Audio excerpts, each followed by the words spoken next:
You say to someone, why are you feeling this way? What's wrong with you today? And they say, I am this way because of that person, because of that circumstance. What they're really saying is, that person or circumstance is actually controlling my feelings and controlling my thoughts. Well, anything that's controlling my feelings and my thoughts, I'm victim to, right? So it makes sense then that when things are good, you feel good, and when things are bad, you feel bad, right? So when you start changing the way you think and feel, and it starts producing outcomes in your life, you're going to believe you're the creator of your life and less of the victim of your life. And the hardest part about all of this is just making the time to do it.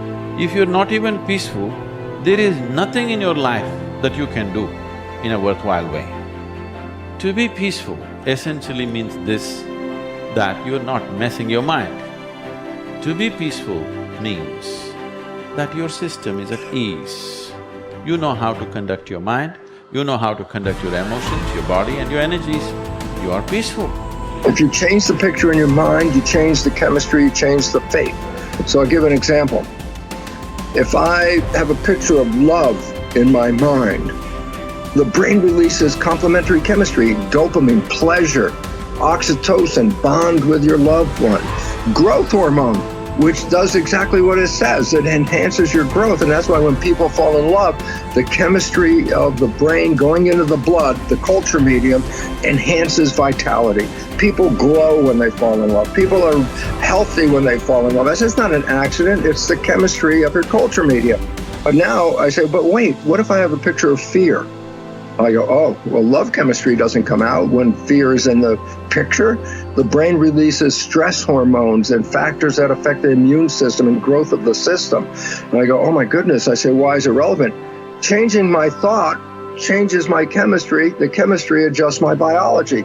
So if I can control my thoughts, I can control the chemistry, and therefore I control the biology. So all possibilities already exist. You don't have to create the possibility. In fact, all you have to do is become aware that it exists.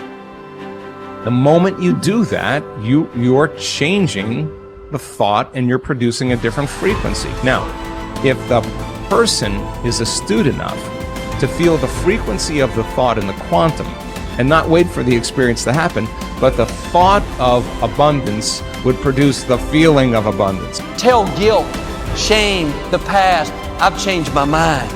I'm not living condemned, listening to the accusing voices. I'm forgiven, I'm redeemed, restored, my future is bright. Tell lack, struggle, not having enough, I've changed my mind. That is not my destiny, I will lend and not borrow. What I touch will prosper and succeed. Abundance, overflow, increase is coming my way. Train your mind. Train your mind not to focus on the problem and make it bigger, but focus on the solution to solve it. Stay positive, stay focused, and most importantly, stay strong. The way we've been using our thoughts are not necessarily productive. As a matter of fact, sometimes our investments of our thoughts are actually counterproductive because our thoughts create a reality that we then have to overcome. So basically it says that we must start to become aware of our thoughts. And why is this important? Because thoughts represent units of energy. Every time you have a thought, you use energy. Why this becomes relevant is, if I give you a checkbook for your bank account, you don't go down the street and just write checks to people like, oh, hey, you're a nice looking guy, here's $10 for you, and oh, here, little girl, go out and buy yourself a little car, here's $1,000 for you. And you don't give away your money. Why? Because giving away your money is giving away your life. So basically, you become very frugal when you have a checkbook in your hand. Now, what I'm trying to tell you is this. You have an energy budget in your body. The energy is what keeps you alive. When you start using energy and writing checks where you get no return from your energy, then it's exactly the same as writing checks out of your bank checkbook and giving away your cash. So why this becomes important is the biology of belief reveals how our thoughts create our reality. And if you start investing in thoughts that are counterproductive, thoughts like fear, or what am I going to do, and how am I going to escape this problem, or how's this going to go wrong, and all these other kinds of thoughts that are negative kinds of thoughts, then realize this. You are actually not just using your energy for having these thoughts, but these thoughts are also what come into your reality. What you focus on with your thoughts, your brain will manifest as reality. William James from Harvard said, believe and your belief will create the fact. All things are possible if you believe. Well, you know, I studied for a long time. I started to study this book, Think and Grow Rich. And he talks about belief in here. He says, you're not ready for what you want until you believe you can get it. I found that the only two sources of reference we could go to find out anything about ourselves is science and religion. They all say you've got to believe. So I got figuring out, how do you believe? How do you change a belief? Interesting subject, because I'm going to tell you something. Your results are nothing but the manifestation of your belief system. Well, our belief system, now listen carefully, is based upon our evaluation of something. And frequently, when we reevaluate a situation, our belief about that situation will change. Let me repeat that. Our belief system is based upon our evaluation of something. Frequently, if we reevaluate a situation, our belief about it will change. I began reevaluating who I was. I started to study. I never stopped studying. And I found as I reevaluated, I had a much higher opinion of myself. I found out things about me that I would have never believed if you had told me. The power that's locked up within us, the marvelous system we've got. Do you know the blood circulates through your veins every 33 seconds, through hundreds of miles of passageway? Bang, just like that, clears all the food in and all the garbage out. Stop and think of the central nervous system. It's the most complex electrical system in the world. And you've got it. Think of your brain, an electronic switching station like that. You can change the vibration of yourself and everything around you. We have awesome powers, and it's all based on what you believe about you.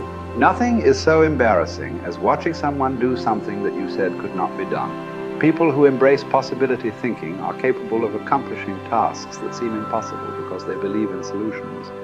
When you believe you can do something difficult and you succeed, many doors open for you. Big thinkers are specialists in creating positive, forward-looking, optimistic pictures in their own minds and in the minds of others. If you embrace possibility thinking, your dreams will go from molehill to mountain size, and because you believe in possibilities, you put yourself in position to achieve them. The winners in life think constantly in terms of I can, I will, and I am. Losers, on the other hand, concentrate their waking thoughts on what they should have done or what they don't do. If you believe you can't do something, then it doesn't matter how hard you try, because you've already lost. If you believe you can do something, you have already won much of the battle. The first step in becoming a possibility thinker is to stop yourself from searching for and dwelling on what's wrong with any given situation. Sports psychologist Bob Rotella recounts, I tell people, if you don't want to get into positive thinking, that's okay. Just eliminate all the negative thoughts from your mind. Whatever's left will be fine.